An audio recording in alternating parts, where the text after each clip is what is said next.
Students, now we are doing question answers, a walk through the fire. What was the narrator's profession and where was he posted when he witnessed the entertainment show? लेखक का profession व्यवसाय क्या था और जब उसने entertainment show देखा तो उसकी पोस्टिंग कहाँ पे थी? The narrator served the British Army as an officer and was posted at a sapper camp at a small place called Begumpet in Hyderabad when he witnessed the entertainment show. लेखक ने जब entertainment show देखा उस वक्त वो British army में एक officer के रूप में भारत में नौकरी करता था और बेगमपेट जो हैदराबाद में एक छोटा सा स्थान है वहाँ के एक आर्मी इंजीनियरिंग कैंप सैपर कैंप में उसकी पोस्टिंग थी. Question number 2. Where did the narrator eat a nice meal one evening and how did he feel after eating? So एक दिन शाम को नैरेटर ने खाना शाम को कहाँ पे खाया और उसके बाद उसे कैसा महसूस हुआ? One evening, the narrator ate a nice and delightful meal at a Chinese restaurant in Secunderabad. एक दिन शाम को नैरेटर ने सिकंदराबाद के एक चाइनीज रेस्टोरेंट में बहुत ही प्रसन्नचित्त होके बहुत अच्छा सा खाना खाया. After eating the satisfying meal, he was at peace with the world. इतना संतुष्टि वाला खाना खाने के बाद वो बहुत ही ज़्यादा खुश महसूस कर रहा था. Next, where and in what condition did the narrator meet the old man while driving back to the army camp in the evening? कहाँ और किस हालत में लेखक उस बूढ़े आदमी से मिला जब वो शाम को आर्मी कैंप की तरफ ड्राइव कर रहा था? While driving back to the army camp in the evening, the narrator met the old man at the fork road which led to Firozkuda village. शाम को जब लेखक आर्मी कैंप की तरफ जा रहा था तो वो उस बूढ़े आदमी से मिला एक ऐसी रोड पे जो दो तरफ आगे बढ़ती थी, दो तरफ अलग अलग रास्तों में जाती थी. उनमें से एक रोड फिरोजकुड़ा गांव की ओर जाती थी. The old man was badly wounded, lying quite still on the road with his face bleeding. वो बूढ़ा आदमी बहुत बुरी तरह से जख्मी था. बिना हिले डुले वो सड़क पे रोड पे लेटा हुआ था और उसके चेहरे से खून बह रहा था. Next, whom did the narrator see dissolving in the darkness of the night? लेखक ने किसे रात के अंधेरे में गायब होते हुए देखा? Why did they seem to be in a hurry? और ऐसा क्यों लगा कि वो लोग बहुत जल्दी में थे? The narrator saw the shadowy figures of the two Anglo-Indian youths dissolving in the darkness of the night. लेखक ने दो जो परछाइयों जैसी आकृतियां देखी थी अंधेरे में गायब होते हुए, वो थी दो एंग्लो इंडियन नौजवानों की. They seemed to be in a hurry to keep themselves away from the narrator at a safe distance. और वो लोग जल्दी में इसलिए लग रहे थे कि शायद वो अपने आप को लेखक से एक सुरक्षित दूरी पे रखना चाहते थे. Next question, what did the object lying on the fork road look like? वो वस्तु जो फोर्क रोड पे पड़ी हुई थी वो किस प्रकार दिखाई दे रही थी? What did it turn out to be on the narrator's reaching there? और लेखक जब वहां पहुंचा तो वो चीज क्या थी, किस रूप में बदल चुकी थी? The object lying on the fork road look like a bundle of white clothing on the ground. तो फोर्क रोड पे वो जो चीज पड़ी हुई थी वो ऐसा लगा जैसे सफेद कपड़ों की कोई गठरी हो. On the narrator's reaching there the object turned out to be an elderly Indian with his face bleeding. जब लेखक उस सफेद कपड़ों की पोटली के पास पहुंचा तो वो एक्चुअली एक बुजुर्ग भारतीय था जिसके चेहरे से खून बह रहा था. Next, question number 6. What did the writer do instantly to help the wounded old man? उस जख्मी बूढ़े आदमी को मदद करने के लिए लेखक ने तुरंत क्या किया? Was his condition as serious as the narrator had thought of? क्या उस बूढ़े आदमी की हालत उतनी गंभीर थी जितना लेखक को लगा था? Answer: To instantly help the wounded old man, the narrator took his handkerchief from his pocket and cleaned the blood from the old man's face. उस बूढ़े जख्मी आदमी की मदद करने के लिए लेखक ने तुरंत अपनी जेब से रुमाल निकाला और उसके चेहरे से खून साफ किया. No, the condition of the wounded man was not as serious as the narrator had thought of. नहीं, उस बूढ़े आदमी जख्मी आदमी की हालत उतनी सीरियस नहीं थी जितना लेखक ने सोचा था। Next, when and where was the entertainment show organized? कब और कहाँ वो मनोरंजन का शो ऑर्गेनाइज किया गया था? The entertainment show was organized at the Sapper camp on the eve of narrator's transfer to General Headquarters at New Delhi. मनोरंजन का वो शो सैपर कैंप में आयोजित किया गया था उस दिन से एक शाम पहले जिस दिन लेखक को जनरल हेडक्वार्टर्स दिल्ली के लिए ट्रांसफर किया गया था। Name 3 important feats performed in the show. 3 मुख्य महत्वपूर्ण कर्तव्यों के नाम लिखो जो शो में किए गए थे। The first feat performed in the show was to bend an iron bar around the professor's neck. पहला कर्तव्य था एक लोहे की आयरन बार, लोहे की छड़ जिसे प्रोफेसर की गर्दन से मोड़ा जाना था। The second feat was the 5 ton heavy army truck to be driven across the professor's chest. दूसरा था 5 टन वजनी आर्मी का ट्रक जिसे प्रोफेसर के सीने के ऊपर से निकलना था, गुजरना था। And in the third feat, the elderly Indian walked barefoot on the red hot burning coal the whole length of the 10 feet trench. और तीसरे कर्तव्य में उस बुजुर्ग भारतीय को नंगे पांव जलते हुए कोयलों की उस 10 फीट की खाई में से गुजरना था। Next question, describe the narrator's first meeting with the injured old man. जख्मी बूढ़े आदमी के साथ लेखक की पहली मुलाकात के बारे में वर्णन करो।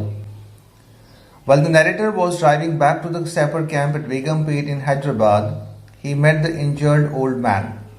जब लेखक सैपर कैंप की तरफ लौट रहा था बेगमपेट में, तभी उसकी पहली मुलाकात हुई उस बूढ़े भारतीय से। On the way, he caught a glimpse of the injured old man, who at first appeared to be a bundle of white clothing on the car track of फिरोजगुड़ा। तो रास्ते में लेखक की नज़र पड़ी, एक झलक दिखी उस जख्मी बूढ़े भारतीय की जो पहले तो उसे सफ़ेद कपड़ों की गठरी दिखी जो फिरोजगुड़ा के उस कच्चे रास्ते पे दिखाई दी। On going closer to him the man appeared injured with his face bleeding. नज़दीक पहुंचने के बाद ऐसा दिखा कि वो आदमी जख्मी है और उसके चेहरे से खून बह रहा था। The elderly Indian surprised the narrator with his promptness and his perfect use of English. और वो बुजुर्ग भारतीय ने लेखक को आश्चर्यचकित कर दिया अपनी फुर्ती से और अपनी इंग्लिश की बहुत अच्छी तरीके से इस्तेमाल करने के प्रकार से। Next question, Who was Professor Rao and how did he perform 2 great feats of strength? Professor Rao कौन थे और किस तरह उन्होंने 2 शक्ति के प्रदर्शन दिखाए थे? Professor Rao was the head of the Indian troupe which had come to perform an entertainment show. Professor Rao उस ग्रुप का, उस तमाशा करने वाले ग्रुप के हेड थे जो वहाँ एंटरटेनमेंट शो करने के लिए आया था। In his first feat of great strength, Professor Rao had an iron bar of about 12 feet around his neck, pressed into a U shape by 6 volunteers on his either side.